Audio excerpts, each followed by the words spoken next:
Electrochemistry वैद्युत रसायन का ये टॉपिक है फैराडे लॉ। पहले देखें होता क्या है। अभी आपने ये देखा था कि वैद्युत अपघटन में इलेक्ट्रोड पर कौन सा पदार्थ एकत्रित होगा, मुक्त होगा। लेकिन अब ये हमें पढ़ना है कि कौन सा पदार्थ मुक्त होने के बाद कितनी मात्रा में एकत्रित होगा। इसका मात्रात्मक अध्ययन जब किया जाएगा तो इसके लिए देखें फैराडे ने नियम दिया था, जिसे हम फैराडे का नियम कहते हैं। यानी इलेक्ट्रोड पर एकत्रित पदार्थ की मात्रात्मक अध्ययन के लिए फैराडे का जो नियम होता है, यहाँ पर आप देखें दो नियम दिए थे। तो हम लोग सबसे पहले पढ़ेंगे फैराडे का फर्स्ट लॉ, यानी फैराडे का प्रथम नियम। यहाँ से आप देखें कि ये वैद्युत अपघट्य है और इसमें इलेक्ट्रोड लगा दिया गया और इसमें हम करंट पास कर रहे हैं। तो अगर करंट पास कर रहे हैं, चार्ज पास कर रहे हैं, तो उसमें होता क्या है, इस पर पदार्थ एकत्रित होगा। यह पाया गया कि जितना अधिक धारा प्रवाहित करते हैं उतनी ही अधिक मात्रा में इसमें क्या होता है, वो पदार्थ एकत्रित होगा।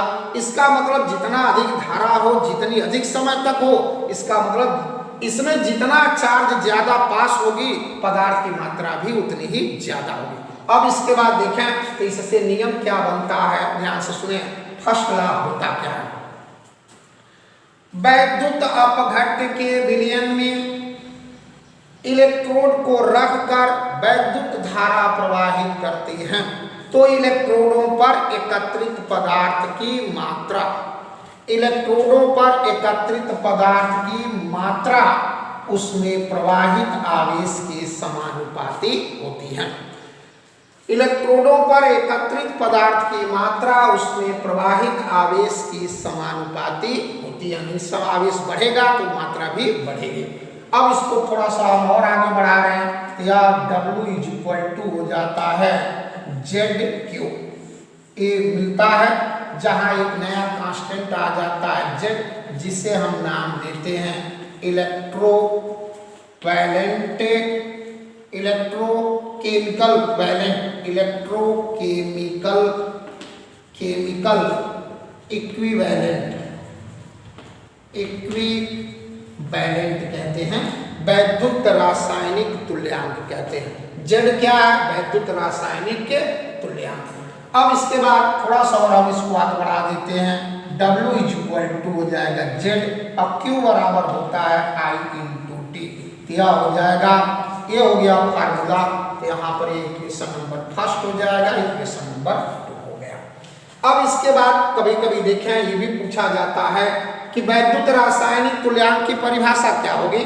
तो यहाँ से आप देखें W क्या है, एकत्रित पदार्थ की मात्रा, Z क्या है, वैद्युत रासायनिक तुल्यांक, I क्या है, फ्लो ऑफ करंट, और T क्या है, टाइम हो जाएगा। अब यहाँ से हमें निकालना है Z की परिभाषा।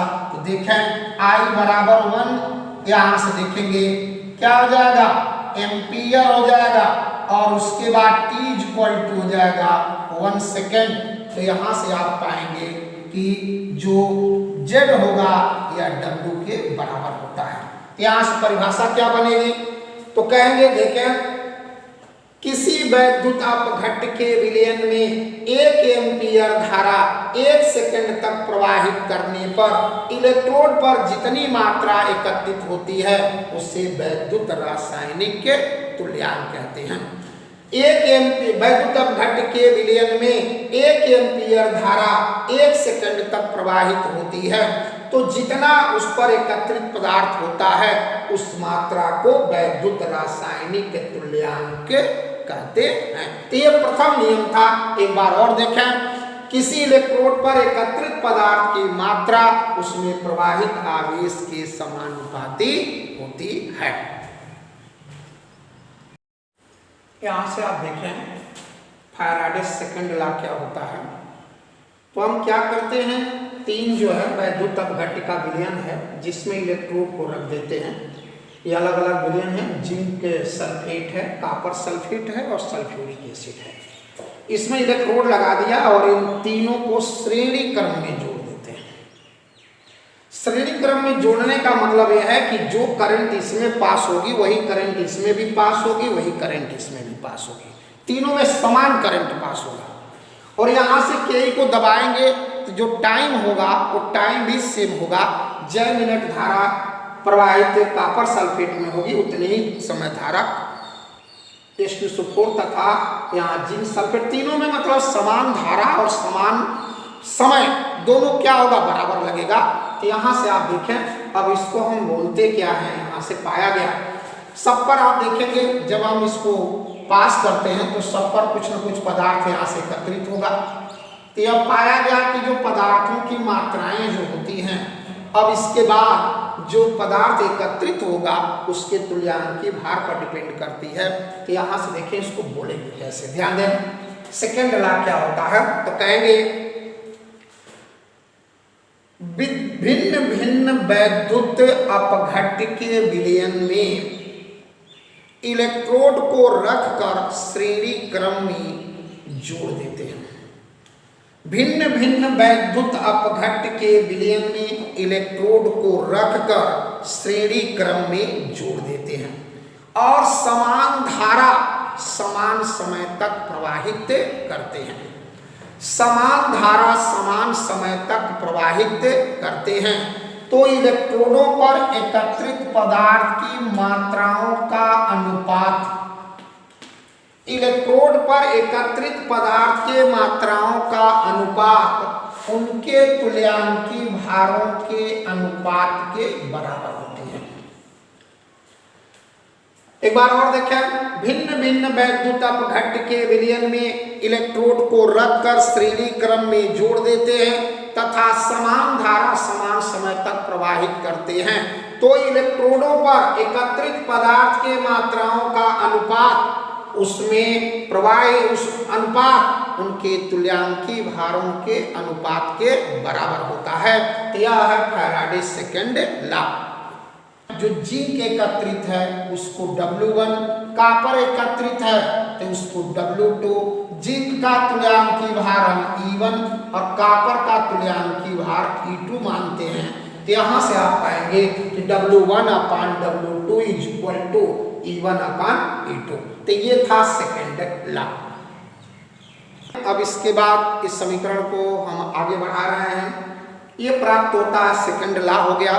इसमें आप देखें, इसको हम ये भी लिख सकते हैं कि यहाँ से आगे यह E1 अपान E2 बराबर लिख सकते हैं W1 अपान W2 और W बराबर क्या हो जाएगा, यह Z1I इंटू T और यहाँ से हो जाएगा Z2I इंटू T, क्योंकि अभी आपने फार्मूला में देखा था यहाँ से एक मिला था W बराबर होता है ZIT।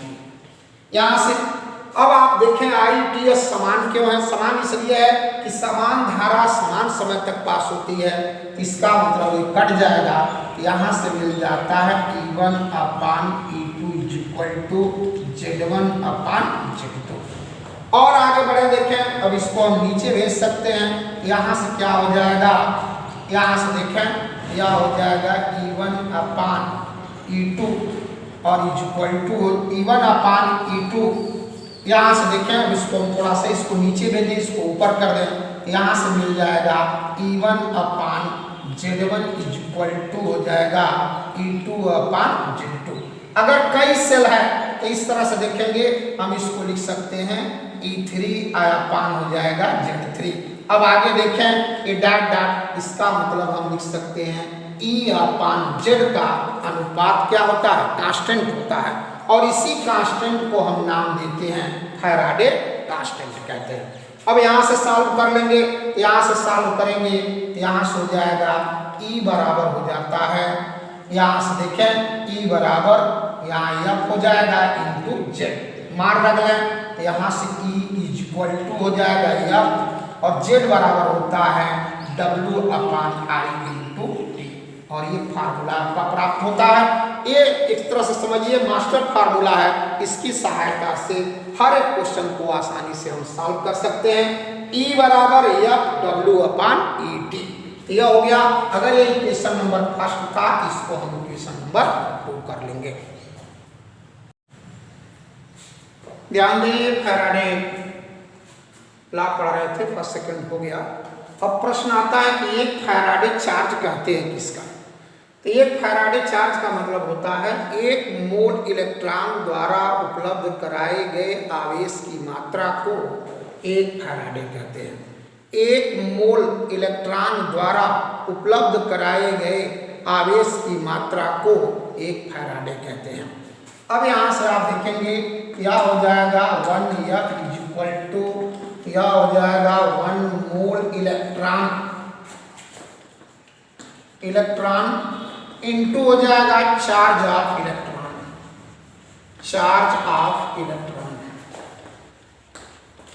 हो जाएगा। अब एक मोल इलेक्ट्रॉन किसे कहते हैं? इसकी वैल्यू होती है 6.023 × 10 के पावर 23 होती है, 23 हो जाएगा। और एक इलेक्ट्रॉन का चार्ज कितना होता है? तो 1.602 × 10⁻90 कूलम होता है। अब इसके बाद सॉल्व करेंगे तो यहाँ से हो जाएगा 1F इज इक्वल टू हो जाएगा, इसको सॉल्व करेंगे तो यहाँ से आप देखें तो ये वैल्यू हो जाएगी, यहाँ से देखेंगे तो ये मल्टीप्लाई करते हैं तो यह आता है 96,488 पॉइंट जो है यहाँ मान लीजिए जो लगभग इतना जो होता है कूलम होता है। इसी को हम क्या करते हैं 1F, जबकि आप देखें यहाँ भी अंक होता है 6.023 गुणे आगे भी है, यहाँ भी तो इसलिए नियरली इक्वल हम इसको कर देते हैं 1F is equal to 96,500 coulomb, अर्थात एक मोल इलेक्ट्रॉन बराबर एक फैराडे और एक फैराडे बराबर आता है 96,500 कूलम। ध्यान दें, अब ये फैराडे ला पर एक आध एग्जाम्पल देते रहे। जैसे पहला एग्जाम्पल है या Cu होता है, आयन है और ये क्या करता है 2 इलेक्ट्रॉन को एक्सेप्ट करता है और ये Cu में बदल जाता है। इसका मतलब ये देखें कि यह एक मोल है, एक मोल कॉपर प्राप्त करने के लिए 1 मोल, और 1 मोल का मतलब ये होता है 1 मोल Cu बराबर होता है या 63.5 ग्राम या कॉपर को हम कहते हैं 1 मोल। और 63.5 को प्राप्त करने के लिए कै मोल इलेक्ट्रॉन की जरूरत पड़ती है? 2 मोल, और 2 मोल यानी 1 मोल 1 फैराडे के बराबर होता है। इसका मतलब यहाँ से मिल जाएगा 63.5 ग्राम कॉपर को प्राप्त करने के लिए हम क्या करते हैं 2F अर्थात हो जाएगा 2 × 96500 कूलम चार्ज की आवश्यकता पड़ेगी। और इसी से सॉल्व हम निकाल सकते हैं कि 1 ग्राम प्राप्त करने के लिए क्या चाहिए, 2 ग्राम चाहिए। चाहे आवेश अगर दिया गया है तो हमें कितना मात्रा, इससे हम निकाल सकते हैं। दूसरा एग्जाम्पल देखिए, यह सोडियम आयन है, ये क्या करता है, एक इलेक्ट्रॉन ग्रहण करता है और इस सोडियम धातु में बदल जाता है। तो इसमें देखें यह 1F होगा और ये क्या होगा 1 मोल होगा, और 1 मोल बराबर 1 मोल सोडियम बराबर कितना हो जाएगा? तो 23 ग्राम हो जाएगा क्या Na।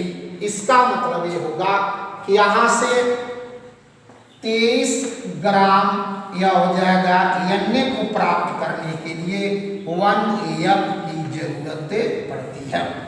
इसी तरह से तीसरा एग्जाम्पल देखें, तीसरा यहाँ एल्यूमिनियम आयन है, तो ये क्या करेगा 3 इलेक्ट्रॉन को एक्सेप्ट करता है और यह एल्यूमिनियम में बदल जाएगा। यहाँ कितना हो जाएगा? तो 3F जरूरत पड़ेगी कितने के लिए? 1 मोल क्या हो जाएगा एल्यूमिनियम, अर्थात कितना होता है 27, यहाँ से देखेंगे 27 ग्राम एल्यूमिनियम। इसका मतलब ये हो जाएगा, यहाँ से आप देखें 27 ग्राम Al इक्विवेलेंट हो जाएगा 3F, यानी 3 फैराडे चार्ज की आवश्यकता पड़ेगी। ठीक।